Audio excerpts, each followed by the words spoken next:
So when you're talking to someone, one of the first things I look at is how high or how low is their eyebrow, is how much time they're going to need to make a decision. Wow.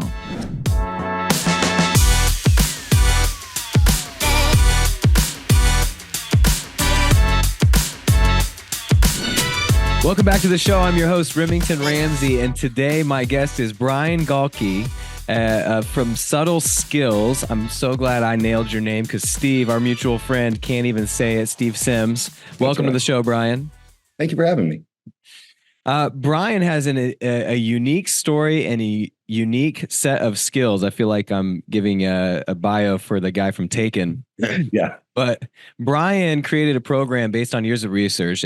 Skills that took him from introvert to help desk, introvert on the help desk to regional vice president of sales with a $40 million book of business, and was put on a demo team of anyone over $1 million to win the business. And this is all skills set around reading people. So we're talking about body language, facial recognition. How did you get into this?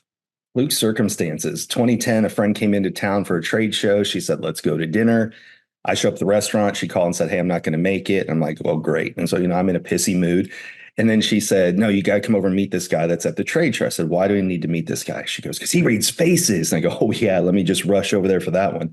And she finally convinced me to go, hey, I'm out of town. We haven't caught up. So I go, but my plan was to prove this guy was a fraud because I've studied body language. I've studied statement analysis. As I mentioned earlier, I'm an introvert. And so what do good introverts do? They read books to try and understand people instead of putting themselves out there. And I went with all intentions to prove this guy was a fraud. And he just won me over. It's just the nicest guy. But then we sat down at dinner and he took a look at everybody. And based on solely our facial features, he said, this, and this about you. So I was curious. I'm like, okay, let me dig in a little bit more. I live in Dallas, Texas. He lived in Fort Worth. He was an attorney who learned this for jury consulting. So he went to TCU or Texas Christian University for undergrad and law school, learned it for jury consulting. But what he found was he loved the skill so much, he wanted to teach it outside of attorneys. Yeah. And so he started teaching this all over the world.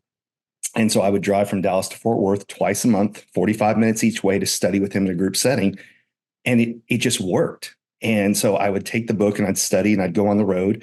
And when I was sitting at restaurants or bars, I talked to the staff and I'm like, I still don't know if I believe this. But I would ask him, and it wasn't 100%, but the accuracy rate was in the high 90s. And the best part about it was the first proactive skill I'd ever seen because everything else is reactive. Body language, I got to wait for you to move. Right. Statement analysis, you have to. So at this point, and sorry to interrupt, you said you were already in this mode of researching body language. So you already felt like you knew a lot about that. And all of the research up until that point, you hadn't really found anyone that was talking about facial recognition? Correct. Here's the crazy part. It's taught to authors, artists, and attorneys. So if you think of every book that you ever read as a kid, there was only two ways to describe the characters in the book, through their actions and through their facial features. So there's skill. It's called physiognomy. It goes all the way back to the Greeks. It is a pseudoscience because it's not a science. So people, that's their first reaction. Oh, this is a pseudoscience. Pseudoscience means it doesn't meet this. It calls itself a science and doesn't meet the scientific method, meaning it's 100% reproducible. Right. So, but if you go back, it was taught to authors and artists for character expansion. And that's why everywhere you go in the world, all witches look the same, devils look the same, heroes look the same, villains look the same. Yeah. So we're all amateur facial decoders because every book we ever read, every fairy tale we've looked at, every Disney movie, we get an idea. You can turn on a Disney movie, you know who's the hero and who's the villain. Man, that's so true. I think about that kind of stuff. My brain is constantly going. My wife hates it, but like when I'm watching movies, like I'm watching the movie, but really like I'm getting inspiration from the most random scenes and writing down notes. Like I literally take notes in the theater sometimes about something that makes no sense to anybody else. Right. And so I know what you're talking about. There's like the other day I was just watching something and I was thinking, why do I know this person's going to be the bad guy? And I started to like figure out like the movie is telling me why they want you to at least think that. And I was super intrigued by that before even thinking about having you on. But now that so this is 10 years ago, you've gone through this process of now you're like, oh, this actually works. And when he was sitting around at the table, when Yes. he was going through each individual, what are the kinds of things that he's saying? He's not, as I understand, he's not a gypsy. He's not explaining No, like things that have happened in their life. no, not at all. But he's pointing out something about them in that moment, right? So like what's an Right. example of what he was saying? Very simple ones. And this is what I talk about in a lot of my keynotes is eyebrows are my favorite thing to teach. So we'll just talk about what your audience can walk away with today with eyebrows. So the first part is what's the eyebrow height? The higher the eyebrow, think of eyebrows like a speed bump going into the forehead and data Yep. trying to race down to get into your eye. Well, the higher the eyebrow, it's like I can only go so fast, go over the eyebrow and then go into the eye. So people, the higher their eyebrow is away from their eye, the more time they need to make a decision. So if you're working with someone, so let's say you're working with a seller who wants to sell their house, you're going to have to explain a lot more of what's involved in the process and give them time to process that information. However, somebody whose eyebrow sits on top of their eye, get there as soon as possible. So that data races down their forehead and they make decisions very fast. So just looking at eyebrow height, that's why we talk about highbrow humor and lowbrow humor. We talked about faces in our entire world. So highbrow humor is when I tell a joke and you have to kind of think about it and then you laugh. Lowbrow humor is physical comedy, Jackass and Three Stooges, where Right. we laugh instantly. So when you're talking to someone, one of the first things I look at is how high or how low is their eyebrow, is how much time they're going to need to make a decision. Wow. So if Yeah. I'm watching a movie and it's slapstick, I'm just going to have a regular face that's not trying to figure anything out. It's just reactive. Well, these are resting facial features. So that's just when you look at another person, how high determines how much time they need. Yeah. So for example, if it's more than a finger width above their eye, then they're going to need time to make a decision. And if you force them to sign a contract or go with you immediately, they're going to have buyer's remorse. However, if you give them the time to think through it, it may be an hour, it may be a day, they're fine. If you go into somebody who's got low eyebrows, they want you to get straight to the point as soon as possible. What do we need? What's involved here? Where do I sign?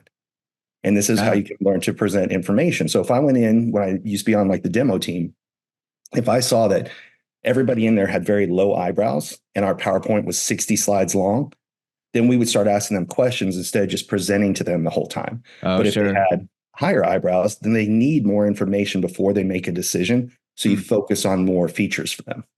So when you're sitting in that table, what in that moment was he predicting? Was he just reading eyebrows in those moments, or No, what was he every explaining single to people? facial feature, there's 250 different facial features that you can look at. And then it's a combination. So it's not just how high or low your eyebrows, what shape are your eyebrows, what thickness Yeah. are your eyebrows, how high or low are your ears? Do your ears angle away from your head? Do your ears go towards your head? All kinds of things. Now, here's what's really crazy. Our faces are constantly changing because the Right. mind creates movement, movement creates muscle. So in my presentations, I show pictures of me at 18 versus 38 and show all the differences in my face. So I used to have straight eyebrows instead of angled eyebrows. I got these later when I became a corporate trainer. And so our faces are constantly moving. And so when our parents said, don't make that face or get stuck that way, there's actually some truth to They that. were right about it. Yeah. Well, okay, so physiologically you change, but earlier you were talking about eyebrows, and we can control our eyebrows on a second to second basis. You Correct. also mentioned the direction of your ears from in or out. I don't know that I can control those. So you're saying that there's facial features that I didn't create, but are still affecting the way I think? So it's resting facial features. And what happens is if you keep making faces over time, those muscle memory comes in. So the mind creates movement, movement creates muscle. As you keep making faces, it will alter your face. So when I was a kid, my nickname was ears because my ears used to stick out more. And Why? over time, they've slowly pulled back. And so ears are like airflow on a plane, Okay. where the more that your ears stick out, the more you push back. And the more that your ears go closer to your head, the more you go with the flow. And so it's crazy. You can look at people and go, okay, if somebody's ears stick way out, they don't want to hear how everybody else does it. They just want to know what needs to be done, let them give their own freedom to do it their own way. You're kidding. I mean, No. even with kids? So what it is it's 60% genetics, what you're born with. But from the moment we're born, epigenetics kicks in. And epigenetics is what outside influences impact us, even down to a DNA level. So that's why if you've ever met somebody who's unhappy in a relationship or their job, what do? They frown a lot. Well, over time, they're going to have a downturned mouth. So even when their mouth is resting, it's going to be And then all of a sudden they leave that relationship or that employment and they start smiling more. And you see them and we literally say, you look like a different person Yeah. because they actually do. Mm. And so I didn't come up with it. It's been around since the Greeks, but just to show you examples, like this is my book from 2010 when I actually took the course, and it's got a different name now. But my mentor retired, but I use this over that 10 years or 14 years now. And it's what helped me move from being on the help desk to regional vice president of sales. So we were talking about ears. So I'll just show you an example here. So you can see it talks about what if your ears stick out? What if your ears go closer to your head? What do each of those things mean? Yeah. So it's been studied. It started with Aristotle, it goes all the way back to the Greeks of how do you understand other people based on their facial features. And some people get really upset and go, "Oh my gosh, you're judging people." And yeah, that's it. That's exactly where I think a lot of minds will go immediately when you say stuff like this. Is like, I don't want to hear this. I don't want to hear what you think of me based on what you're seeing. I imagine you get a lot of pushback. Oh, 100%. And I like pushback because I was skeptical. Yeah. The only difference is I was skeptical, but I was curious. Sure. And so I like when people ask questions or I respond with haters. Like when haters come out and attack anything, I'll say, okay, where's your frame of reference coming from? Have you tried it? Have you tested it?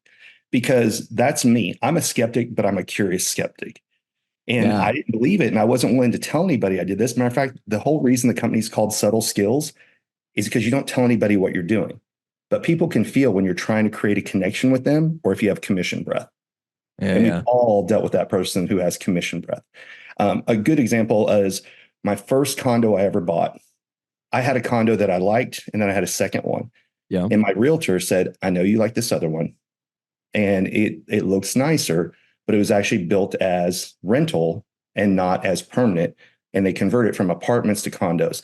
Therefore, you're going to have some construction issues later on that they probably weren't thinking about." So he actually sold me one that was $40,000 less because he wanted to do the right thing for me. Now, do you think I ever went with another realtor in my life? No. Yeah, sure. Until he moved away, he was my number one referral. If anybody asked me, he was what I used for 4 other properties because it was about the connection and the relationship, not the commission.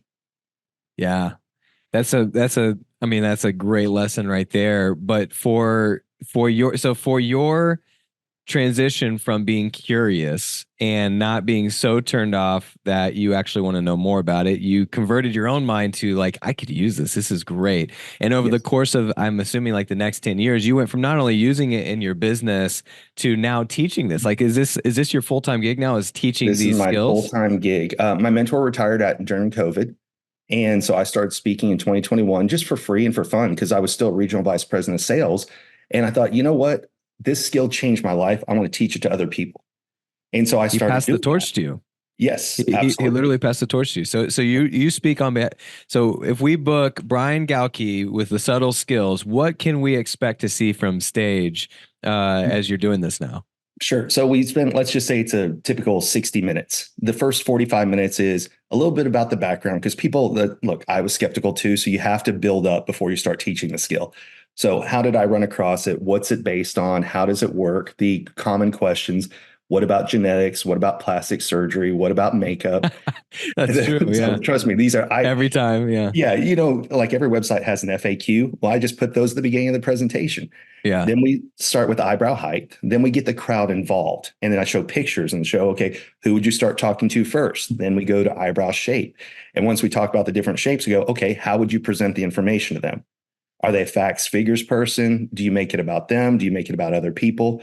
And then the crowd starts getting into it. And the funny thing is they'll come back. So what I normally am, let's say it's a 2-day event. I request to be a day 1 speaker so people can come back and talk to me on day 2. And that's cool. Yeah, that's a good idea. Because there's some people that want to come up on stage and then there's people who don't want to be in front of people. So like if I'm in the room, they'll go, "Can you read my face?" But the amount of people that will come back and reach out and say, "Hey, this changed my life." And the whole reason that I teach eyebrows is because eyebrows lead to eye contact, which is the rarest thing we have this day and age.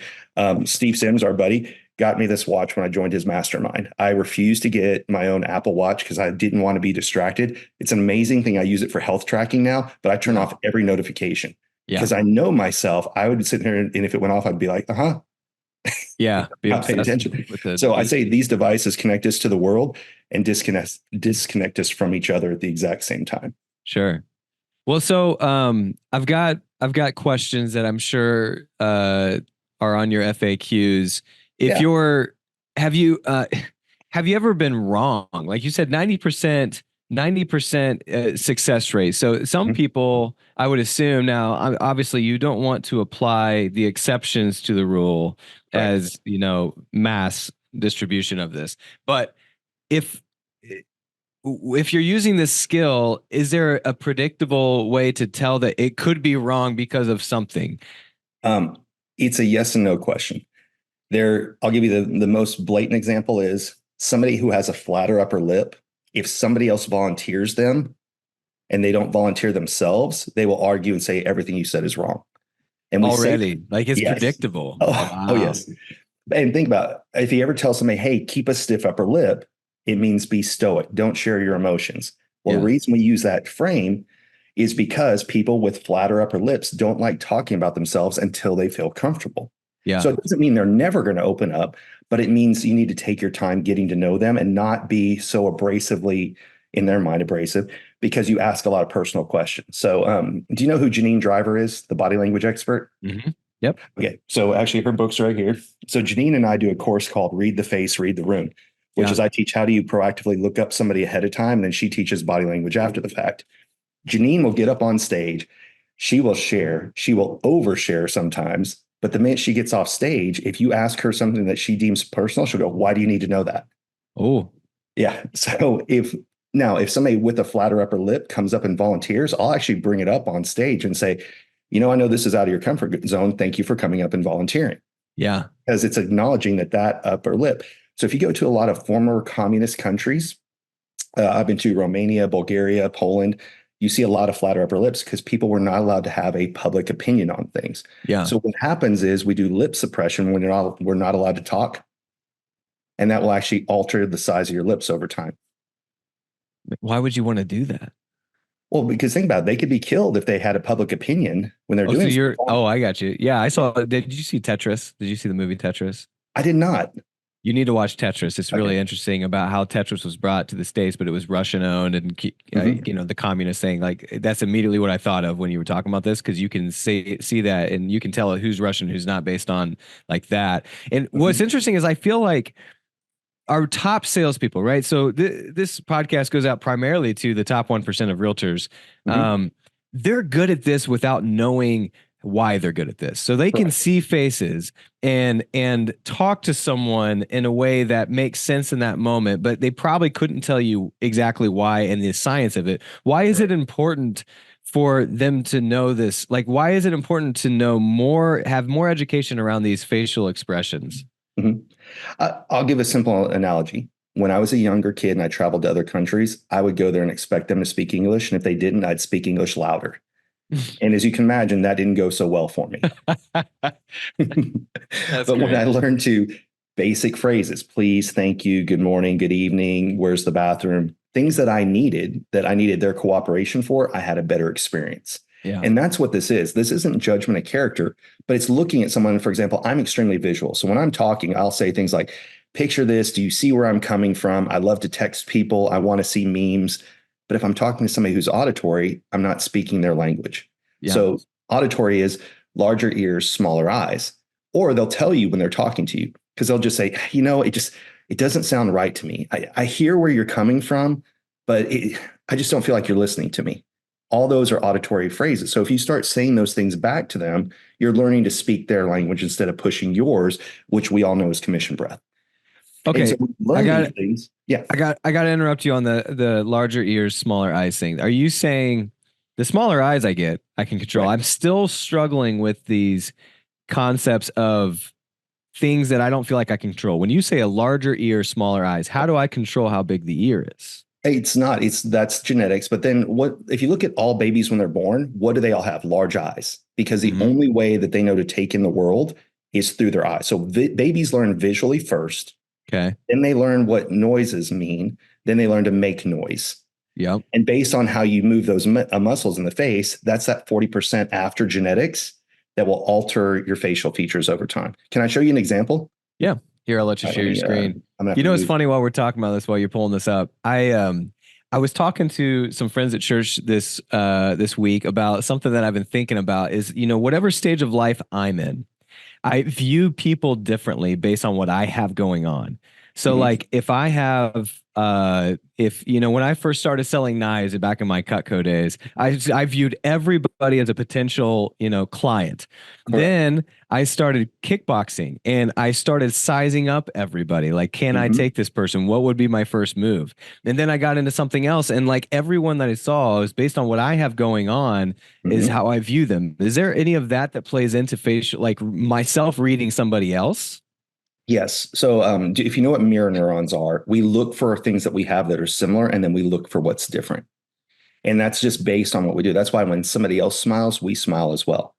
And so when we look and we see subconsciously that we have the same shape eyebrows, for example, well, then we know that that's not going to be a point of conflict. So we're Right. constantly searching for what are things that we have in common. There's another great book. I'm going to totally nerd out with books on you today. I just got done reading this book right here called The Like Switch. It's Okay. by the former FBI Oh, that's good. behavioral analysis unit, one of the guys that taught it. Now, so this book is about how they taught FBI agents how to flip assets to come and spy for the US, right, against their own country. And in the book, they talk about the first thing that we look for when a stranger walks into a room, or let's say you're the stranger, we look and see with their eyebrows, do they raise up as acknowledgement or do they squint down as a foe? And so we are constantly looking at eyebrows when we first meet someone. So eyebrows first, hands second, meaning are they a foe or are they a friend? So if they say if it's a friend, what do you do when you see somebody you know? You raise your eyebrows, you tilt your head, and you smile. If you're a foe, you're searching the room to see what am I looking for. So then we Mm. look. The second place we look for is what's in their hands. That's why open hand gesture movements are seen as friendly. Pointing fingers, like it's over there. Pointing is a bad thing. But if I say it's over there, we trust that. Hmm. Yeah. I'm gonna stop pointing with one finger now. Yeah, that's the whole thing they teach. As a matter of fact, Joe Navarro covers this in one of his books too. About they teach hotels to go, the bathroom is over here Yeah, they do for that. that very reason. Um, can you see the screen I with the can. PowerPoint? Yeah. Okay, so this is what we talked about before about genetics, and then so 60% is genetics, 40% is epigenetics. You can take identical twins raised in the same household, same parents, same genetic code, but they had different life experiences. And so they're going to look different. And people go all the time, oh, no, it's genetics. We've all seen someone like in the yellow where big upper body, little tiny legs. That's not genetics. That's what muscles they chose to move. And Skipping leg so, day. yeah, that's Hey, and by exactly. the way, for those of you who are listening to this and you're frustrated, we are on YouTube and we are on Mhm. Facebook. You can find us if you want to see this graph. It's just a graph that he's showing Yeah, an image here, but go ahead and describe it for us. sure. So it's a picture of somebody that, if you've ever seen the cartoon Johnny Bravo, it's somebody who's got Yeah. very big upper body and really tiny legs. Yep. And you always see these people when they go to the gym and they always skip leg day. So that's an example of that's what muscles they chose to move versus just saying, it's all genetics. Does genetics play a part? Absolutely. 60% of you is genetics. But from the moment you're born, outside influences play an impact. So what's it based on? It's based on physiognomy, and that is the art of understanding people based on their facial features. It is an art, it's not a science. And then, like we talked about before, the mind creates movement, movement creates muscle. We talked a little bit before too of we talk about faces all the time. So we say things like take one on the chin, keep a stiff upper lip, keep your nose to the grindstone. So if you tell somebody keep your nose to the grindstone, it's keep working hard. So if somebody has a really small nose, you can give them redundant tasks to do over and over again that might frustrate the hell out of somebody else. And so we talk about faces all the time. We said earlier we were talking highbrow humor, lowbrow humor. Yeah. It's just how people think and process information. It's not who's smarter, who's dumber. It is just how do I present the information best for them. And our faces are maps. So you asked earlier, do they predict anything? No. It's just where have you been and where are you today? Like, Mm. so when you see someone's face, you're appreciating where they are in this moment versus where they may have been. And I mentioned I'd show one last slide here. This is me at 18 versus 38. So when I said earlier, look how my ears used to stick out quite a bit. Yeah. They went closer to my head. This one's harder to see. This is a heart line. So if anybody sees that, our body are biofeedback machines. So this little line in my ear. So for the people listening, it is a crease in your earlobe. That Yeah. is a sign. It's called a heart line. You ask any nurse or doctor, they know that's a condition of somebody who needs to keep an eye on their cardiovascular health. Huh. Next one over, look, as a kid, I had straight eyebrows. Now I have angled eyebrows. That changed over time. So yes, men, our eyebrows change as well. I did not go to a store and get it done. And then the third one for people who are listening is, look, as a kid, I was raised in an environment that said, hey, go for what you want, but things don't usually work out. So what's your backup plan? So my eyes here, look how they used to angle down quite a bit. Yeah. Well, that's because I used to always worry about the downside of things. But then as I got in professional development and improved my life and learned all these skills, my eyes actually changed to over here where you see one is now even. And this one's my professional one. It angles up. So that's how our faces are constantly changing over time. That's just three easy to see ones, but there's so much more than that. Well, I know I'm going to regret this, but can you read my face? And what would you do with this information, I guess? Now, I'll tell you, I'll give you a disclaimer. I have noticed from my face, and maybe you can start here, I can't get this eyebrow to stop raising over this eyebrow. It's just stuck there. Like you can see it this entire interview. I've been staring at my own face while you're talking, and this eyebrow won't behave. I don't know what that means. So I'm gonna you have not told me yet. I don't know what you're gonna say. So I'm putting myself out there for this interview. So lean forward a little bit more so we can grab a picture of your face. All right, so that's good. And tilt your head back just a little bit more. That's good. All right. So we're going to have some fun with this. I'm going to share the screen again so that people can see what I'm doing while we're talking to you. All right. So can you see the picture I snagged of you? I can, yeah. Okay. All right. As you pointed out, this eyebrow here, which is on his right hand, that's known as your professional eyebrow. On your left-hand side is your personal side of your face. So if we were to imagine that we did a line right down the middle of everyone's face, we are actually all a little bit two-faced. And so we have a personal side and a professional side. And the way to remember it is if I said, hey, are you married? That's a very personal question. So what happens is everyone's left side is their personal side. Now, well, what's another way to remember it? Left side ends in L, so does personal. Yeah. Over here, this is your business side. And this has to do with the brain, right? It has to do with left brain, right brain. That's correct. Right. So when you look, this eyebrow is lower. So you make faster decisions at home, but you think, and you need more time to think on your professional side before you pull the trigger on something. Next thing down I can see, now I should move this out of the way, is you have what's known as a brow ridge. So this area, let me change the shape. This area right here is called a brow ridge. That's a process-driven person. What's step 1, 2, 3, 4? So rather than doing what's called waterfall technique, which is I just say, okay, sign the contract and then we'll sell your house. I'm going to tell you what all is involved in every step of helping you sell the house or buy the house, because you're a process-driven person who wants to know, when am I checking off the milestones? When am I doing things? So if I was to send you a proposal to work with you on something, I'm going to let you know all the steps that are involved, because you may want to reverse engineer the process that we're working on. So that's that brow ridge, which is this area right in here. Okay. Next part down is, I'm going to move my arrow here. I don't want to throw off your flow, but in that particular instance, what you just said about the brow ridge and what you would do if you sent me over a proposal, what would be the opposite of that? Like, because for me, I feel like everyone would want that, but that's probably just because how I think. So what's the opposite of that? Some people they just want to know, how do I get started? What's the final product? They don't need to know what it takes to do the work in the middle. So they'll just know, okay.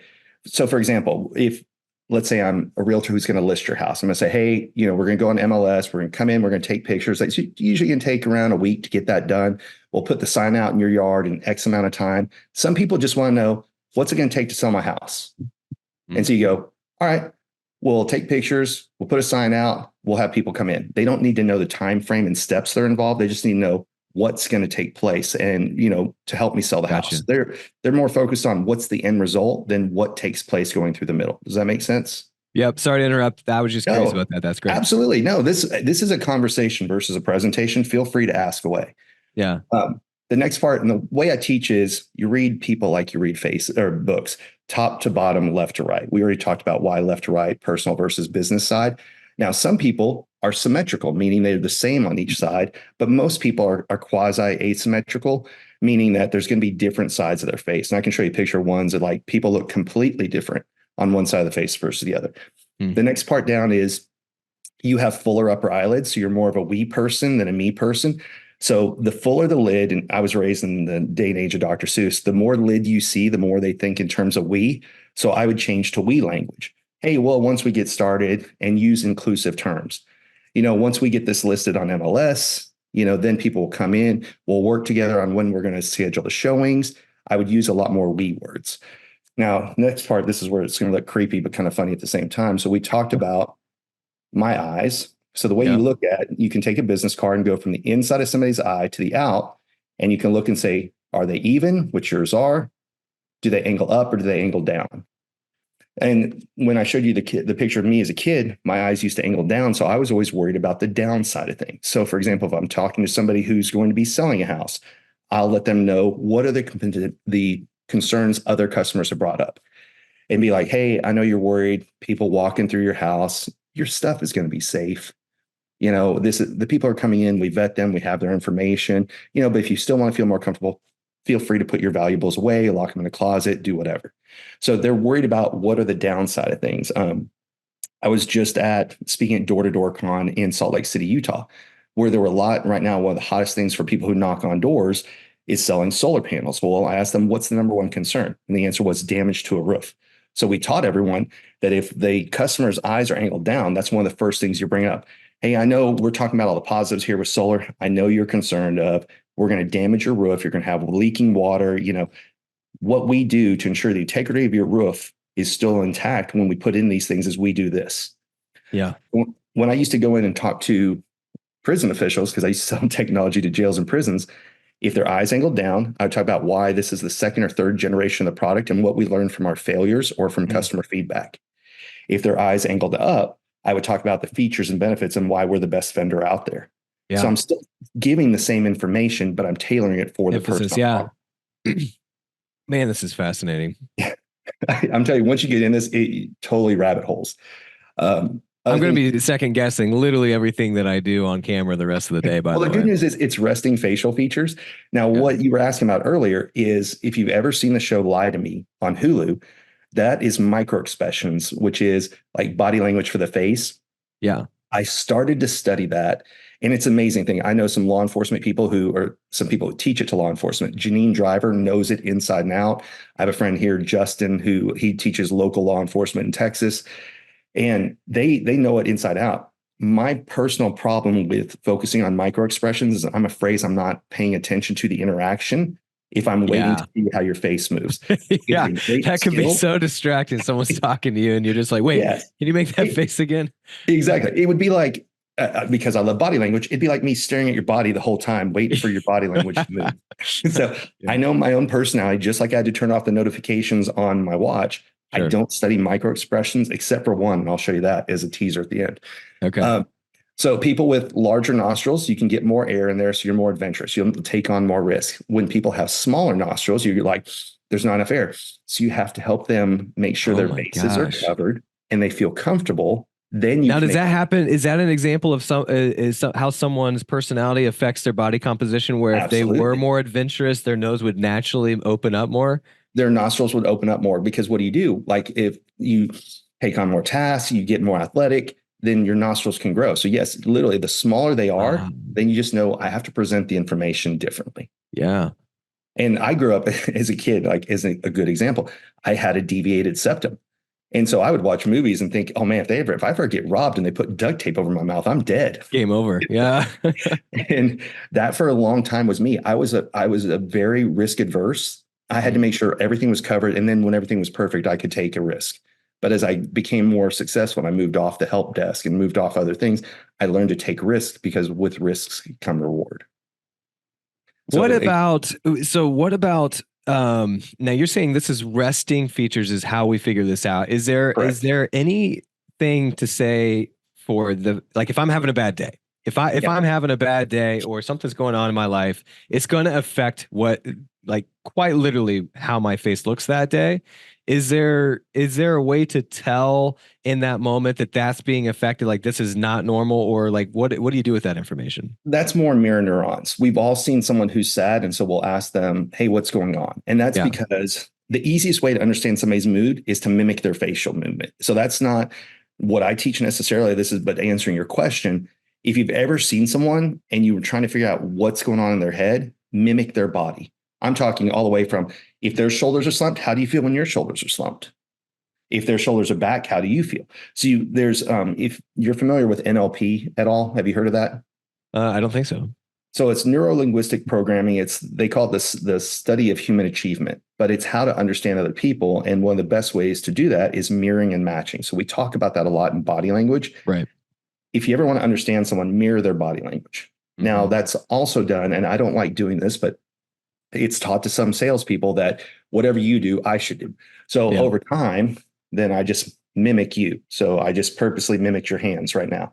Right. But I don't like doing that. I like doing the opposite, which is if I'm moving in my natural movement and I notice the other person is mimicking me, then I know I've built rapport.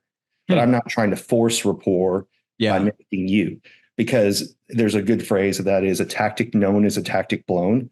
So many people are aware of mirroring and matching because so many people do it.